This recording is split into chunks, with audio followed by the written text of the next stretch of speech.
Lionel Messi তার ক্যারিয়ারে প্রথম যখন কোপা আমেরিকা খেলেছিলেন সেই ২০০৭ সালের একটা ছবি আপনি নিশ্চয়ই এতক্ষণে দেখেছেন। লামিন ইয়ামাল তার কোলেই অনেকটা লামিন ইয়ামালকে তিনি গোসল করিয়ে দিচ্ছেন। এই ছবির পেছনের গল্প আপনার কম বেশি জানা। ১৭ বছর পরে কে জানতো যে এক রাতের ভেতরে এই দুজন ম্যান অফ দ্য ম্যাচ হবেন নিজ নিজ টুর্নামেন্টে প্রথম সেমিফাইনালে। প্রথমে Lamine Yamal man of the match হলেন স্পেনের খেলায়, এবং এর কিছুক্ষণ পরে কয়েক ঘন্টা পরে লিওনেল মেসি আর্জেন্টিনা কানাডাকে হারালো ২-০ গোলে। সেই সেমিফাইনালে ম্যান অফ দ্য ম্যাচ হলেন। এইসব গল্প কোথা থেকে আসে আর কে লেখে বলা মুশকিল, এবং আর্জেন্টিনা ২-০ গোলে কানাডাকে সেমিফাইনালে হারিয়ে চলে গেছে আরও একটা ফাইনালে। আর্জেন্টিনার এই ফাইনালে ওঠার যাত্রায় আপনি যা দেখেছেন, যা হয়তো মিস করে গেছেন, সবকিছুই 5 পয়েন্টে। নাম্বার 1, একটা জায়গা থেকে শুরু করতে চাই, আর্জেন্টিনা জিতলো কি করে।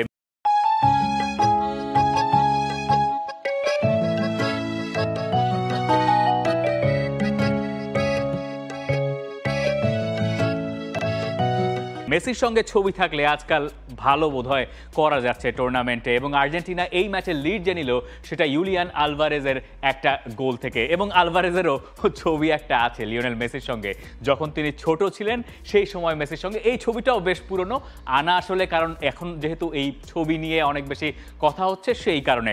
এখনো পর্যন্ত কোপা আমেরিকা এবং বিশ্বকাপের সেমিফাইনালে গোল করা ফুটবলার আছেন 4 জন।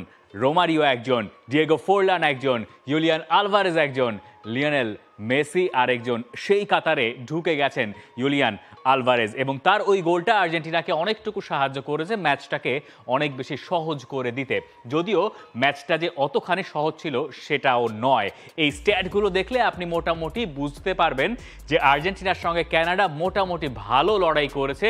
গ্রুপ স্টেজের ম্যাচে তারা যেরকম খেলেছিল ঠিক সেরকমভাবেই লড়াই করার চেষ্টা তারা করেছে, কিন্তু তাদের ওই রকম আন্তর্জাতিক মানের বা বিশ্বমানের ফিনিশার না থাকার কারণে বা সেই অভাবে হয়তো তারা আর্জেন্টিনাকে সেই অর্থে ভোগাতে পারে নাই। আর্জেন্টিনাও যে নিজেদের সেরা খেলাটা খেলতে পেরেছে এমন দাবি হয়তো আর্জেন্টিনার সমর্থকেরাও সেই অর্থে করবেন না। আর্জেন্টিনা এখনো পর্যন্ত এই টুর্নামেন্টে মোটামুটি সেকেন্ড গিয়ারে খেলেই এই ফাইনাল পর্যন্ত তারা চলে গেছে। তবে Lionel Messi man of the ম্যাচের পুরস্কার পেলেও যার আসলে ম্যান অফ দ্য ম্যাচের পুরস্কার পাওয়ার কথা ছিল তিনি সম্ভবত রদ্রিগো দে পল। মেসি এই পুরস্কার পাওয়ায় তার অবশ্য একদমই মন খারাপ করার কোনো কারণ নাই, কথাও না, যেহেতু তিনি গুরুই মানেন লিওনেল মেসিকে, সবসময় বডি দিয়ে গার্ডও দিয়ে রাখেন। রদ্রিগো দে পল এই ম্যাচে আমার কাছে মনে হয়েছে হয়তো আর্জেন্টিনার হয়ে তিনি ম্যান অফ দ্য ম্যাচ। তার এই স্ট্যাটগুলো দেখুন, বল রিকভারি তিনি করেছেন 7টা, ডুয়েলস জিতেছেন 9টা, এবং তিনি সব মিলিয়ে ফাইনাল থার্ডে পাস দিয়েছেন 14টা। এই যে ইউলিয়ান আলভারেজের কথা বলা হচ্ছিল, এই আলভারেজ প্রথম যে গোলটা করলেন সেটাও রদ্রিগো দে পলের মিডফিল্ড থেকে দেওয়া একটা থ্রু পাস থেকে। লিওনেল মেসি পরে যে গোলটা করেছেন সেকেন্ড হাফে, সেখানেও রদ্রিগো দে পলের একটা অবদান আছে, এবং এই হচ্ছে রদ্রিগো দে পলের হিট ম্যাপ। পুরো ম্যাচে তিনি এখনো পর্যন্ত এই টুর্নামেন্টে যা খেলেছেন তার ভেতর এই সেমিফাইনালে সবচেয়ে বেশি নজর বোধহয় কাড়লেন। আর্জেন্টিনা জিতলো আসলে কোথায়? আর্জেন্টিনা আরও কয়েকটা জায়গায় জিতেছে, শুধুমাত্র এই সব জায়গায় নয়। এমিলিয়ানো মার্তিনেজের এই সেলিব্রেশনটা আপনি আরও একবার দেখতে চাইবেন। এটা ম্যাচের 89 মিনিটের সময়, যখন আর্জেন্টিনা 2-0 গোলে এগিয়ে আছে, জয় মোটামুটি আর্জেন্টিনা নিশ্চিত, ফাইনালও মোটামুটি নিশ্চিত। এমিলিয়ানো মার্তিনেজ একটা সেভ করেছেন, সেভ করার পর মাটিতে শুয়ে তিনি হাত উঁচিয়ে সেলিব্রেশন করছেন। এই হচ্ছে আর্জেন্টিনার অবস্থা, আর এই হচ্ছে এমিলিয়ানো মার্তিনেজের একাগ্রতা বা আকাঙ্ক্ষা। দলের নাম কানাডা হোক, 2-0 গোলে দলটা এগিয়ে থাকুক, কিন্তু দলের ভেতরে জয়ের ক্ষুধাটা আছে। আর্জেন্টিনা আজ যে 11 নিয়ে নেমেছিল কানাডার বিপক্ষে, সেখানে পরিবর্তন বলতে আপনি বলতে পারেন যে ওখানে মন্তিয়ালকে নামানো হয়েছিল রাইট ব্যাকের পজিশনে। মন্তিয়ালেরও একটা ভালো রেকর্ড আছে। তিনি 2022 বিশ্বকাপ থেকে এখনো পর্যন্ত সব মিলিয়ে 19টা ম্যাচে আর্জেন্টিনার হয়ে মাঠে নেমেছেন, এবং এই 19টা ম্যাচে তিনি মাঠে নামার পরে আর্জেন্টিনা মাত্র একবারই গোল খেয়েছে। কোনবার বলুন তো? একটা ট্রিভিয়া, সেটা হচ্ছে বিশ্বকাপের ফাইনালে কিলিয়ান এমবাপের করা এক্সট্রা টাইমের ওই গোলটা। এই ছাড়া মন্তিয়াল মাঠে নেমেছেন, আর্জেন্টিনা গোল খেয়েছে, এমন ঘটনা আর ঘটে নাই। কি অদ্ভুত না? এই সব ছোট ছোট অনেক উপকরণ মিলিয়েই আসলে এই এখনকার আর্জেন্টিনা যারা চলে গেছে আরও একটা ফাইনালে।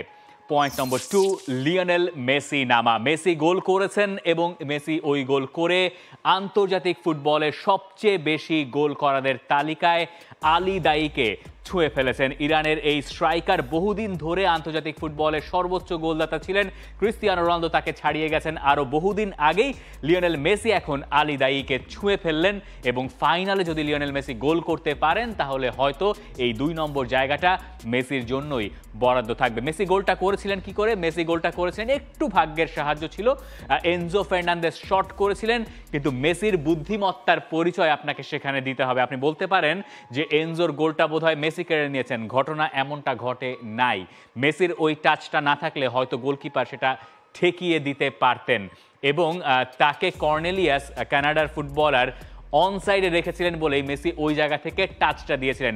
মেসির এই যে পেছনেও যে দুটো চোখ আছে সেটা আরও একবার এই বয়সে সম্ভবত তিনি প্রমাণ করলেন। এবং এখনও পর্যন্ত লিওনেল মেসি 7টা কোপা আমেরিকা খেলেছেন, যেখানে শুধুমাত্র 2011 কোপা আমেরিকায় তিনি গোল করতে পারেন নাই, আর প্রত্যেকটাতেই তিনি গোল করলেন। মেসি অবশেষে গোল পেলেন এবং এবারের কোপা আমেরিকাটা তার একটু ভিন্ন রকম যাচ্ছে, যেহেতু তিনি MLS-এ খেলছেন এবং তার ফিটনেসটাও বোধহয় ঠিক ওই পর্যায়ে নাই যে পর্যায়ে ইউরোপিয়ান ফুটবল যারা নিয়মিত খেলছেন তাদের যে পর্যায়ে আছে। সেই কারণে হয়তো গোলটা পেতে তার একটু সময়ও লাগলো। যদিও মেসি এই ম্যাচে গোল করবেন এরকম ইঙ্গিত তিনি দিয়ে রেখেছিলেন একদম শুরু থেকে।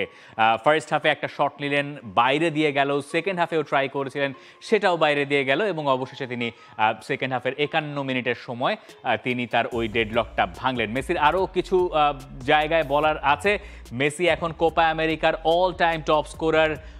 এই রেকর্ডটা পেতে তার আরও 3টা গোল অবশ্য করতে হবে। 7 নম্বরে তিনি এই মুহূর্তে রয়েছেন, তার উপরে বহু ফুটবলার এখনও রয়েছেন। তবে লিওনেল মেসির সেমিফাইনাল গোলের সংখ্যা আরও একটা বেড়ে গেল কোপা আমেরিকায়। এই নিয়ে সেমিফাইনালে তার গোল হয়ে গেল 3টা। সবচেয়ে বেশি অবশ্য ক্যারিয়ারে তিনি সেমিফাইনালে গোল করেছেন কোপা দেল রেতে এবং এই জায়গায় যা হিসাব তাতে আপনার 24টা গোলের হিসাব মিলে যাবে।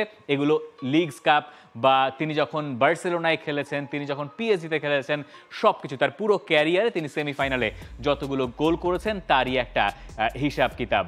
এবার নাম্বার 3 অ্যাঞ্জেলের শেষের শুরু। আনহেল দি মারিয়ার শেষটা হয়ে যাচ্ছে, শেষটা হচ্ছে একটা ফাইনাল থেকে এবং তিনিও আজ করতে পারছেন। তার সময় ফুরিয়ে আসছে। দি মারিয়া বলছেন এই ম্যাচ শেষে ফাইনালে যাই হোক না কেন আমার মনে হয় আমি মাথা উঁচু করে বিদায় নিতে পারবো।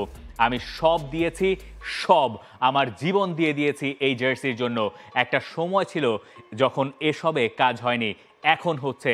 যারা আমাকে সমর্থন দিয়েছেন সবার কাছে আমি কৃতজ্ঞ।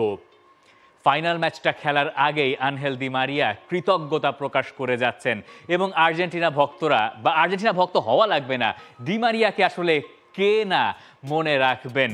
এই হচ্ছে তার অবস্থা। আপনি বাকি সব কিছু বাদ দেন, আর্জেন্টিনার ইতিহাস, আর্জেন্টিনার ফুটবলের ইতিহাস যতদিন থাকবে ডি মারিয়ার ইতিহাস ততদিনই থাকবে। 2008-এর অলিম্পিকের গোল্ড মেডেলে জেতানোর সেই গোল, ব্রাজিলের বিপক্ষে কোপা আমেরিকার ফাইনালের গোল, ওয়ার্ল্ড কাপ ফাইনালে ফ্রান্সের বিপক্ষে তার সেকেন্ড গোলটা, ফিনালে সীমাতেও তিনি গোল করেছিলেন। আর্জেন্টিনার যত সাফল্য এই সময়ে তার সব কিছু ফাইনালে এসছে আনহেল দি মারিয়ার কল্যাণে। যদি দি মারিয়া সেই ম্যাচে না খেলেছেন, আর্জেন্টিনাও সেই ম্যাচে মুখ থুবড়ে পড়েছে এবং দি মারিয়া যাওয়ার সময় তিনি এমন একটা ম্যাচ দিয়ে আর্জেন্টিনাকে বিদায় বলবেন, সেটা আরও একটা ফাইনাল, যে ফাইনাল তিনি জিতিয়েছিলেন ঠিক 4 বছর আগে এই আজকের দিনটাতেই ব্রাজিলকে মারাকানাতে হারিয়ে। দি মারিয়ার শেষের শুরুটা হয়ে গেল ঠিক এই ম্যাচ থেকেই। নাম্বার 4 আমাদেরকে নিয়ে আসছে আর্জেন্টিনার সাফল্য গাথায়। গেল 10 বছরে আপনি যদি হিসাব করেন, ওয়ার্ল্ড কাপ হয়েছে এই 10 বছরে 3টা, তার ভেতরে তারা ওয়ার্ল্ড কাপের ফাইনাল খেলেছে 2টায়, একটায় জিতেছে, একটায় হেরেছে, আর একটা রাউন্ড অফ 16 থেকে বাদ পড়েছে। আর কোপা আমেরিকার হিসাব করলে সব কিছু তো এখানে আপনি দেখতেই পাচ্ছেন। যেসব জায়গায় তারা রানার্স আপ হয়েছে সবগুলোতেই তারা এক্সট্রা টাইমে গিয়ে ফাইনাল ম্যাচটা হেরেছে এবং 2018-র বিশ্বকাপে যে রাউন্ড অফ 16 থেকে বিদায়, সেটাও পটেনশিয়াল চ্যাম্পিয়ন ফ্রান্সের কাছে হেরে। সেই তুলনায় 2019-এর কোপা আমেরিকা থেকে আপনি বলতে পারেন একটু ব্যর্থতা, কিন্তু সেবারও তারা হেরেছিল ব্রাজিলের কাছে, যে ব্রাজিল পরে গিয়ে হয়েছিল কোপা আমেরিকার চ্যাম্পিয়ন। আর্জেন্টিনার এই যে ধারাবাহিকতা, এই পুরোটা সময় কে ছিলেন দলের সঙ্গে? লিওনেল মেসি আর দি মারিয়া। 2014 ফাইনাল খেলা দুজন ফুটবলারই অবশিষ্ট আছেন এই 2024-এর কোপা আমেরিকার ফাইনালে ওঠা দলটায়। এই দুজনের একজন লিওনেল মেসি আর একজন দি মারিয়া। দি মারিয়া তো বিদায়ের কথা বলেই দিচ্ছেন, আর লিওনেল মেসি এই ম্যাচ শেষে বলছেন তিনিও বুঝতে পারছেন এগুলো তার শেষের লড়াই এবং এই লড়াইগুলো তারা উপভোগ করতে চান, উপভোগ করে যাচ্ছেনও বটে। এই হচ্ছে কোপা আমেরিকার ফাইনাল। নাম্বার 5 হচ্ছে এই পয়েন্ট। কলম্বিয়া নাকি উরুগুয়ে, আর্জেন্টিনার ফাইনালের প্রতিপক্ষ হবে কারা? যারাই হোক না কেন এই দু দলের কোচই আর্জেন্টাইন এবং উরুগুয়ের কোচ আগে আর্জেন্টিনাকে সামলেছেন, কলম্বিয়ার কোচ ডিয়েগো ম্যারাডোনার সঙ্গে খেলেছেন। অর্থাৎ যাই হোক না কেন একটা আর্জেন্টাইন সমীকরণ আপনি এই ম্যাচে খুঁজে পেতে পারেন। তবে আর্জেন্টিনার জন্য একটু হলেও বোধহয় অ্যালার্ম বেজে যাওয়ার কথা। এখনও পর্যন্ত সেকেন্ড গিয়ারে টুর্নামেন্টের এত দূর পর্যন্ত চলে আসার পর লিওনেল মেসি এবং তার বাকি টিমমেটরা আসলে তাদের আসল ফর্মটা এই ফাইনালে খুঁজে পাবেন কিনা। কলম্বিয়া বা উরুগুয়ে যেই হোক না কেন ফাইনালে তাদের প্রতিপক্ষ আর্জেন্টিনাকে নিজেদের সেরাটাই দিতে হবে, নইলে পরে হয়তো এই ফাইনাল জেতা তাদের জন্য একটু কঠিন হয়ে যেতে পারে। ফাইনালে অবশ্য এক্সট্রা টাইম থাকছে, এরপরে যদি ফলাফল না আসে তাহলে ফাইনাল। আর্জেন্টিনা এবং কানাডার এই ম্যাচে আপনার চোখে আলাদা করে ধরা পড়লো কি মনে হলো? আর্জেন্টিনার পারফরমেন্স কেমন লাগলো? মেসি এবং ডি মারিয়া তাদেরকে আপনার কেমন লাগছে? সবকিছু জানাতে পারেন আমাকে কমেন্ট সেকশনে। For more updates, subscribe to our YouTube channel and click on the bell icon. Follow us on Facebook and Instagram. Download T-Sports app to enjoy exciting games and highlights. Visit tsports.com.